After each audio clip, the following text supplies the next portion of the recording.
Christian Page. Salut Bernard. Oh là, tu vas nous faire entendre des bruits. Ouais. Des extraits vidéo. Ouais, des extraits audio. Des extraits audio, dis-je. Oui. Qui prouvent l'existence. Qui prouvent rien du tout. Bon, mais au moins t'es honnête. Ouais. Tu dégonfles un peu ta balloune. Ouais, mais tu le fais avec une franchise. Oui, en fait, c'est cette histoire qui a fait couler beaucoup d'encre cette semaine, tu l'as mentionné, à propos de cette observation d'OVNI au-dessus de l'Irlande. Alors écoute, je te rappelle les faits. On est vendredi le 9 novembre dernier. On se trouve à la pointe sud de l'Irlande et au-dessus d'un comté qui s'appelle le comté de Kenny. Et on a plusieurs appareils qui sont dans le secteur, mais principalement un appareil de la British Airways qui assure la liaison entre Montréal et Londres. Il est 6h47, heure locale, lorsque la pilote contacte le centre de contrôle aérien. En fait, c'est le centre de contrôle régional de l'aéroport de Shannon. Et voici ce qu'elle raconte à ce moment-là. Shannon 394. Go ahead. Any military traffic you got right now? There's nothing showing on either primary or secondary. Okay, it was moving so fast, in fact, you can no longer see it, but yes, thank you. Alongside you? Get to come up on our left-hand side and then rapidly veer to the north. We saw bright light and then it just disappeared at a very high speed. We were just wondering. We didn't think it was a likely collision course, we were just wondering what that could have been. Donc, on résume, la dame Oui. s'informe au centre de contrôle. Est-ce que vous avez du trafic militaire? On lui répond qu'il n'y a absolument rien qui apparaît sur les radars primaires et secondaires. Il faut savoir que les radars primaires sont ceux qu'on utilise. En fait, il y a un primaire et un secondaire. L'un est utilisé pour détecter les balises des avions et l'autre, en fait, tout ce qui vole, incluant les nuages. Alors, on jette un coup d'œil sur les radars. Il n'y a absolument rien. On informe donc la pilote qu'il n'y a rien. Alors, elle raconte, elle dit, écoutez, je voulais simplement savoir parce que j'ai vu des lumières brillantes qui sont passées près de l'appareil. On a compris bright lights. Voilà. Et elle dit, visiblement, ces lumières-là n'étaient pas dans une trajectoire de collision, mais on se demandait qu'est-ce que ça pouvait être. Et alors que cette conversation se tient entre le contrôleur aérien et la pilote de l'appareil de la British Airways, qui, je le rappelle, faisait la liaison Montréal-Londres, il y a un autre pilote, mais celui-là sur un appareil de la Virgin Atlantic, qui lui fait une liaison entre Orlando et Manchester en Angleterre. Il se trouve un peu au sud de l'appareil de la British Airways, et à son tour, lui, il contacte la tour de contrôle de Shannon parce qu'il entend ce qui se passe, bien sûr, dans ses écouteurs et il contacte à son tour la tour de contrôle de Shannon. Il parle avec un autre contrôleur et voici ce qu'il raconte à son tour. The Virgin 76 also saw that in our 11 o'clock position, two bright lights. Say again?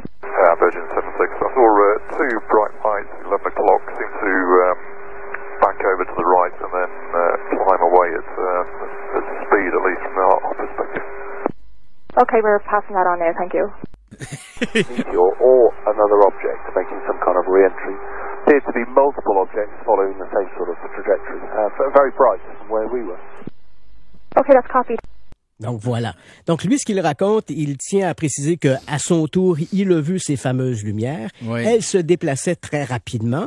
Et il ajoute un détail intéressant. Il dit on avait l'impression peut-être d'un objet qui faisait une réentrée dans l'atmosphère. Ça donnait un peu l'impression qu'il y avait plusieurs petits objets qui semblaient suivre une même trajectoire. Ça peut être un morceau de comète. Voilà. Là, donc, on arrive et, éventuellement, tout ça pour te dire, Bernard, que le département, le bureau des enquêtes de l'aviation civile d'Irlande ont annoncé, ils ont rendu public les enregistrements audio que je viens de te faire entendre. Ils ont annoncé qu'ils allaient ouvrir une enquête sur cet incident, même si dans tous les cas rapportés, il n'y a pas eu, jamais les pilotes ont eu l'impression que ces lumières menaçaient la sécurité de leurs passagers. Néanmoins, tu le mentionnes, il faudra attendre bien sûr l'enquête, mais à ce stade-ci, on doit bien sûr aller de l'hypothèse la plus vraisemblable vers la moins vraisemblable. Et la plus vraisemblable, bien sûr, c'est l'entrée d'une météorite ou d'un débris spatial. Il faut savoir qu'il y a dans l'espace des milliers, 500 000 débris, quelque chose comme ça, qui gravitent dans l'espace autour de la Terre, qui sont de la pollution spatiale qu'on a laissée avec la mise en place de satellites et tout le reste. Et bien sûr, chaque jour, on reçoit des cailloux qui nous viennent de l'espace. Heureusement pour nous, ils se désintègrent en traversant l'atmosphère. C'est les fameuses étoiles filantes. Alors, évidemment, à ce stade-ci, l'hypothèse favorisée, c'est celle de l'étoile filante. Parce que quand on regarde le témoignage des pilotes, même s'ils ont été très surpris par ce qu'ils ont vu, aucun d'entre eux ne décrit des manœuvres aériennes particulières. Hein? L'objet n'a pas fait un zigzag, il n'a pas plongé pour remonter dans le ciel. C'est simplement un passage entre les deux avions, visiblement entre celui de la British Airways et celui de la Virgin Atlantic. Ces lumières-là sont apparues entre les deux avions et elles ont disparu très, très rapidement. L'un des pilotes va mentionner plus tard dans la conversation, il dit « J'avais l'impression que les objets se déplaçaient à Mach 2, qui est 2 fois la vitesse du son, ce qui représente à peu près 2400 km à l'heure. Est-ce qu'il aurait pu s'agir d'un... Bon, on part de l'hypothèse de la météorite ou d'un débris spatial. Bien sûr, il aurait pu s'agir aussi d'un drone ou des trucs comme ceux-là. Mais généralement, on comprend que l'essai d'un drone dans un territoire ou une couverture aérienne qui est occupée par des vols commerciaux, ça serait très mal avisé. Oui, c'est ça. Même si on a des drones qui sont capables d'aller beaucoup plus vite. Hein. Je pense à un drone qui a été développé, par exemple, par la compagnie Dorpa, qui peut faire jusqu'à 20 fois la vitesse du son. C'est 25 000 km à l'heure. Ah oui. Tu t'imagines la vitesse? Oui, c'est un appareil qui s'appelle le HTV-2. Qui sert à quoi? Falcon. En fait, il a été développé par l'armée et il permettrait de pouvoir riposter à des ennemis en quelques heures. Donc, évidemment, c'est quelque chose de très inquiétant de savoir qu'on a un véhicule capable de faire ça. On a fait deux essais qui se sont révélés relativement positifs. Avec un appareil, on doit d'abord le mettre littéralement en orbite. Et une fois qu'il est placé là en orbite, il est comme éjecté d'une fusée.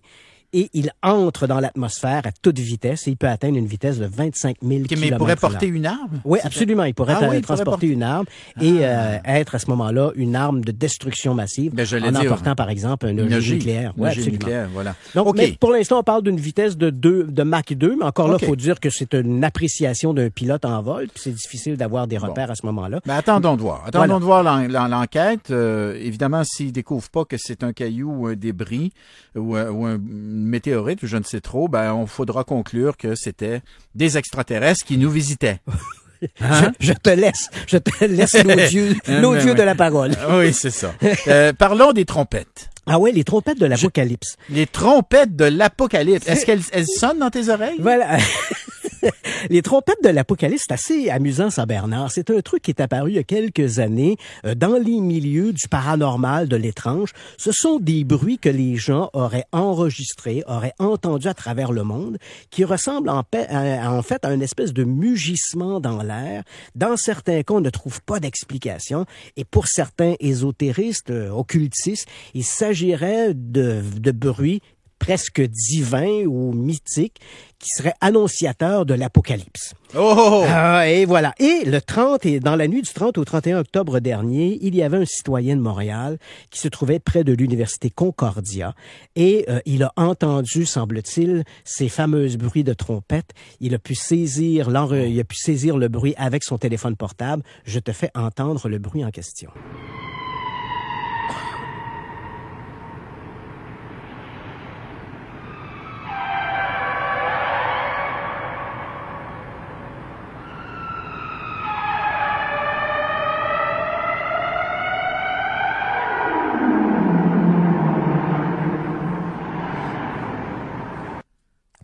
T'es impressionné, hein? Si c'est pas quelque chose qui a été créé artificiellement puis qui a vraiment entendu quelque part en ville. Ouais. Je dois dire que c'est un petit peu je dirais que ça saisit, là. Ouais, ça devient presque mélodieux. Écoute, cette vidéo-là, avec la bande-son, s'est retrouvée sur les sites complotistes, amateurs de paranormal et tout le reste.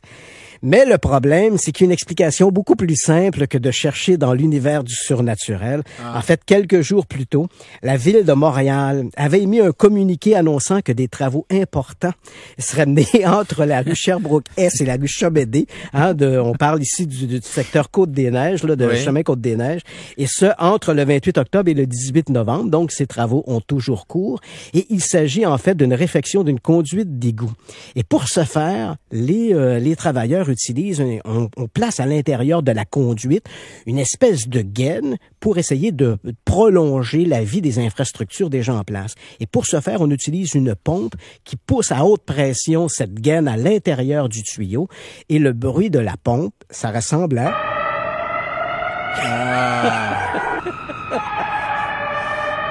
Mais moi, je le garderais, ce bruit-là. Hein? Je le garderais, mais semble dans un film d'horreur à un moment donné, là, une espèce de bête là qui est cachée derrière le mur là. Oui, absolument. Hein? Écoute, ça peut ça peut être inquiétant. Tu pourrais t'amuser au party de Noël. Ouais, tu sais que t'installes ça dans les bouches d'air, là, dans les bouches d'aération. Puis là, t'installes ça, puis tu fais rouler ça, puis à un moment donné, le monde s'arrête dans le party. Ouais. Puis là, toi, tu te lèves, tu dis, ma foi, c'est les trompettes de l'apocalypse. Ouais. Et tu vois, c'est amusant parce que lorsque la bande, cette fameuse vidéo avec la bande son était reprise sur les sites d'amateurs de phénomènes paranormaux et tout le reste, donc dans un premier temps, on l'associe immédiatement à ces fameuses trompettes de l'apocalypse, qui, faut bien l'avouer, là jusqu'à maintenant, c'est plutôt révélé être des canulars. Donc, ils les associent à ces trompettes de l'apocalypse et bien sûr, d'autres ont fait le lien entre deux films qui ont beaucoup fonctionné, là, qui ont beaucoup cartonné ces dernières années, qui s'appelle Cloverfield, qui est une espèce d'invasion extraterrestre, où il y avait un bruit assez semblable à ça qu'on entendait dans le film et qui était annonciateur de l'invasion des extraterrestres. Bon, OK. Donc, tu vois, on fait des raccourcis rapides, mais non, je rassure les Montréalais et Montréalaises, ce ne sont que des travaux de réfection d'une conduite d'égout près du secteur de la rue du chemin Côte-des-Neiges. On va pouvoir déneiger tranquille. Ouais, absolument. Pas besoin de s'inquiéter. Merci, mon cher Christian. Et je rappelle... Larry, s'il te plaît. Larry, c'est Larry Dufresne. C'est mon technicien réalisateur qui s'amuse un petit peu à mes dépens. Alors, je te remercie. Je rappelle aux gens que c'est ta dernière conférence demain, hein, sur les dossiers de la NASA et les ovnis. Dernière conférence, donc, pour 2018 à Montréal. Si les gens veulent savoir un peu ce qu'il en est, s'ils veulent s'inscrire, ils vont sur ton site Internet. Christian, merci encore une fois. Merci. Merci à Alexandre Marcoux. Merci à Maryse Duchesneau. Merci à Larry Dufresne. Vas-y, Larry. Brrr. Larry. Ouh. Bon, le voilà. Bonne fin de semaine, tout le monde. À lundi.